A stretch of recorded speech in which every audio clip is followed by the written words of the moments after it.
From the kitchen of the cabin and around the world, this is Voices from the Solitude, a podcast about the coronavirus and gaming. Today I'm talking to Mike Barnes. We talk about how to behave in the supermarket. So I'm here with Mike Barnes from Who Dares Rolls. And firstly, I just want to ask you, how are you doing with the crisis and everything? Oh, the crisis. Hello, Ben, by the way. Pleasure to be on here with you. It's been a while. Well, it's all a bit surreal, really, isn't it? It's kind of strange. When I was looking forward to the apocalypse from watching Mad Max movies and stuff like that, you kind of hope and pray that you're going to be fighting over gasoline and bullets and not toilet roll, really. That was the kind of downer for the whole event so far. So, yeah, I mean, that brings me on to basically why I've got you here, and that's because we've learnt in the last couple of weeks that actually the people who keep society going aren't hedge fund managers, aren't stockbrokers, aren't people who speculate on commodities, aren't management consultants, people whose jobs were invented to put money in people's pockets who didn't deserve the money. We've realized that, it's doctors, it's nurses, it's delivery drivers, and it's people who work in supermarkets.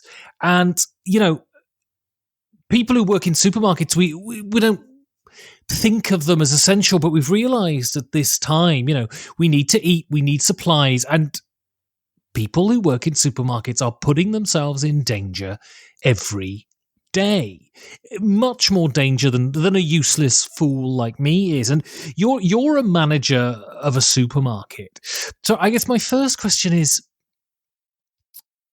how does it feel having to go into work every day? Is it super stressful? It was. There was, I think, the first couple of days of lockdown, a lot changed, and the general public don't adapt very well, very quickly to anything, even a pandemic, apparently. The first couple of days were really weird and surreal, and my stress levels did rise because I'd reached the point where I'd kind of lost patience with humanity to a certain extent, especially the self-preservation of members of society. What were people doing? Well, so you had the whole. There was one evening when obviously the shop was just empty. When we had the panic buying for the first few weeks, I'm walking around the aisles of my shop, and the shelves are empty, and it's kind of like, what the hell is going on? Which is kind of just a surreal and weird moment. Anyway, so when you're just dealing with that, it's a bit weird. But early on, I think it was the start of last week, we brought in the social measures, the 2 meter distance for people. So we'd put signage up in the store. I taped off on the floor as best I could with some hazard tape, sort of 2 meter gaps. We'd shut off a couple of each of the opposite side tills, all the self-serve tills. So you had this till gappage between you, roughly about 2 meters. Everything we could do to kind of prepare for that, so that people weren't on top of each other. We're limiting how many people were coming in. Because we didn't have at that point in time, everything moved so fast in this crisis that everyone is kind of playing catch up constantly.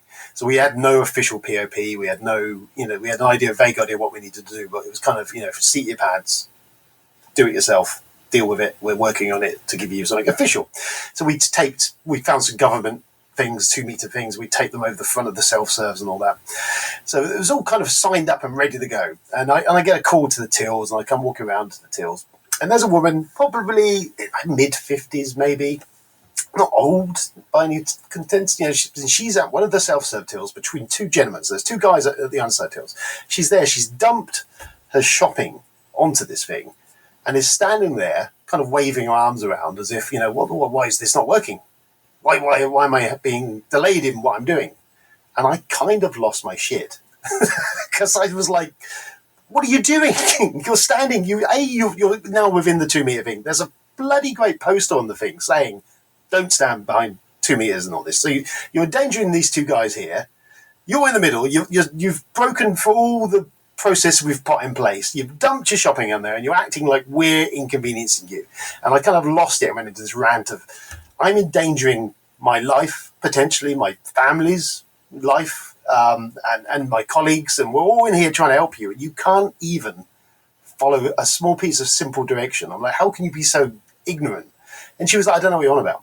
So she hadn't even been watching the weekly or daily broadcast, and then that was it. I absolutely lost it, because I'm like, how can you be so willfully, recklessly ignorant of what is going on at the moment? You idiot. And she left the store in tears. I had a row with another guy because he thought you were being rude. And I was like, well, maybe I'm being rude. And it was kind of very heightened. And I did subsequently speak to her husband when she rang up, and I explained the situation. I've got a member of our team who's immune deficient. She's on medication, but she's still coming in. And I'm like, it was just stupid. So yes, that I have had moments. I've kind of passed that now.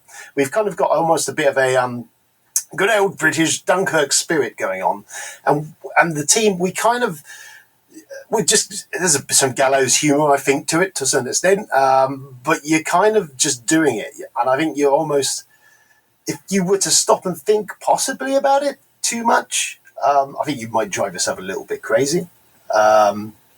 When we're doing everything we can, wash your hands, we're keeping as much distance as we can with people. We're aware of what the situation is, but you kind of, I think, to contemplate on that every day you went into work would probably turn you into a gibbering idiot, possibly. And in the scheme of things, you just get on with it, don't you? I mean, sort of, what is the feeling amongst the colleagues? Are there people who are stressed? Are there people who are angry? Is there more of a tolerance of you shirking the sort of American style customer service when people don't listen?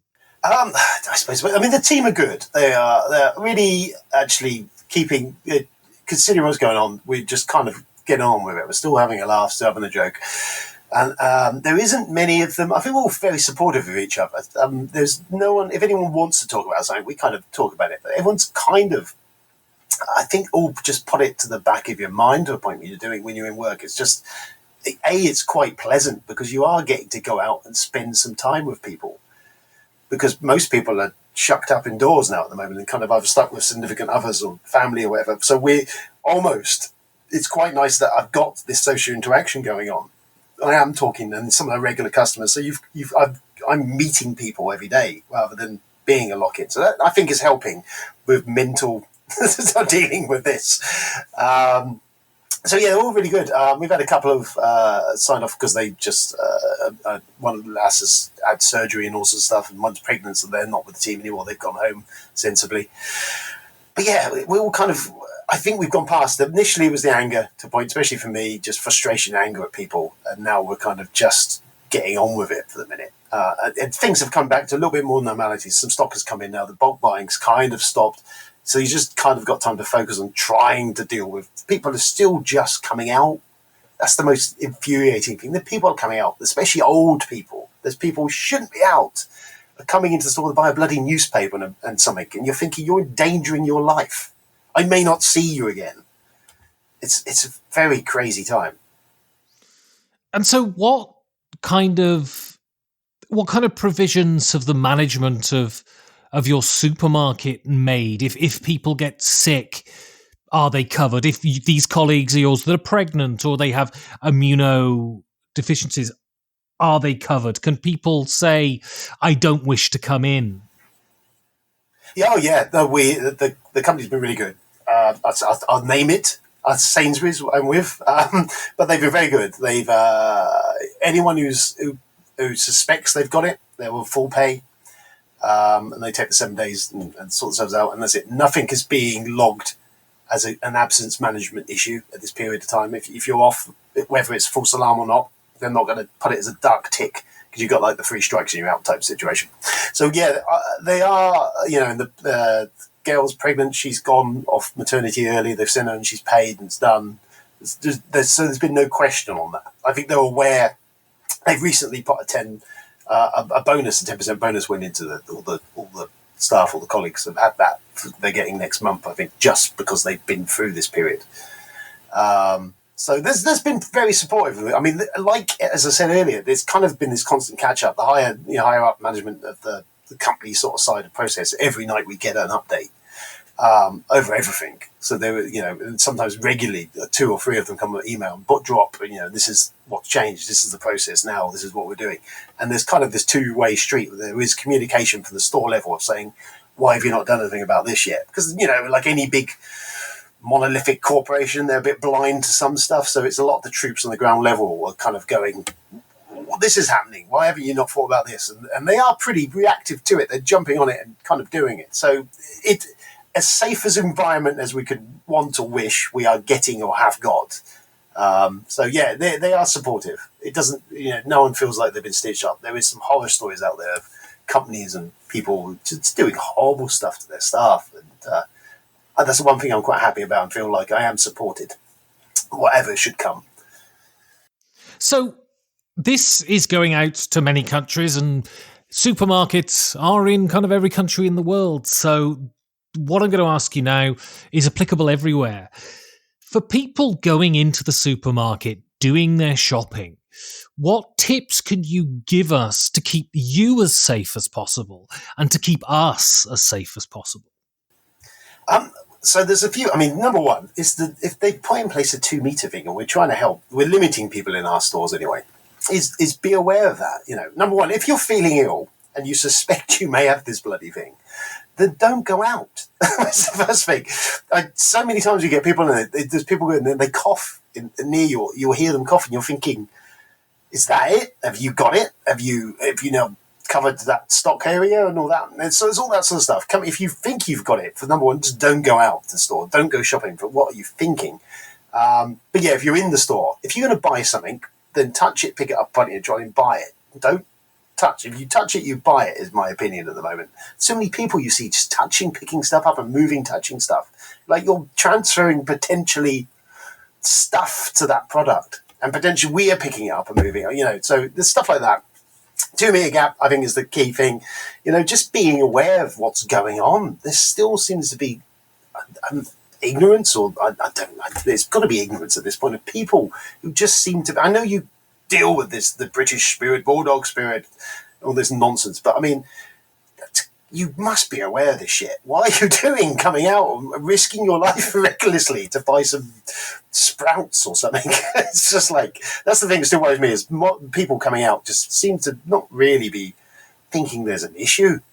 It's a bit crazy. But that's the key thing. I mean, yeah. And so you'd recommend if people do go shopping, they do their big shop. Don't come out for sundry items. Make a shopping list, go out and buy everything you need in one go. Well, yeah, now the stock levels seem to be returning mostly, essentials. It's like if you need stuff, then you know what you need for the week.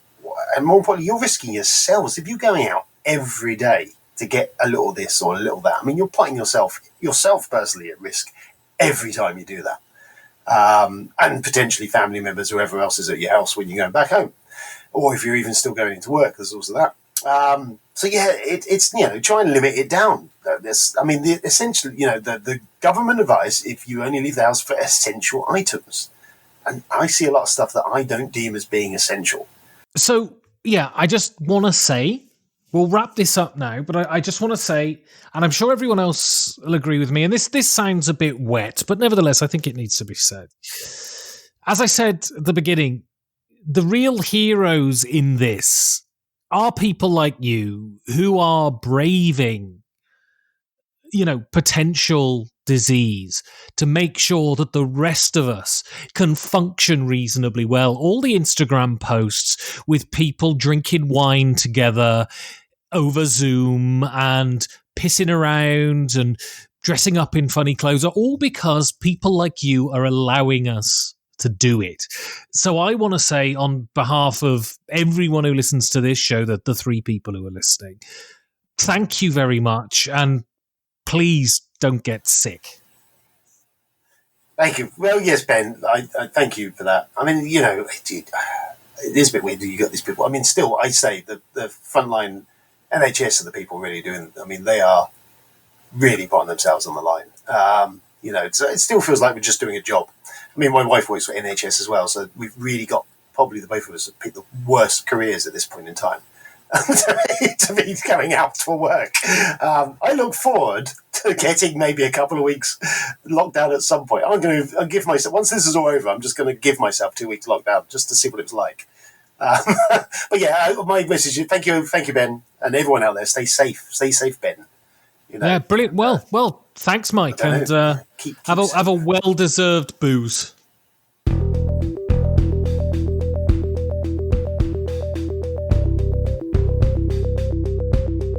If you want to support content like this, you can go to patreon.com/5G4D.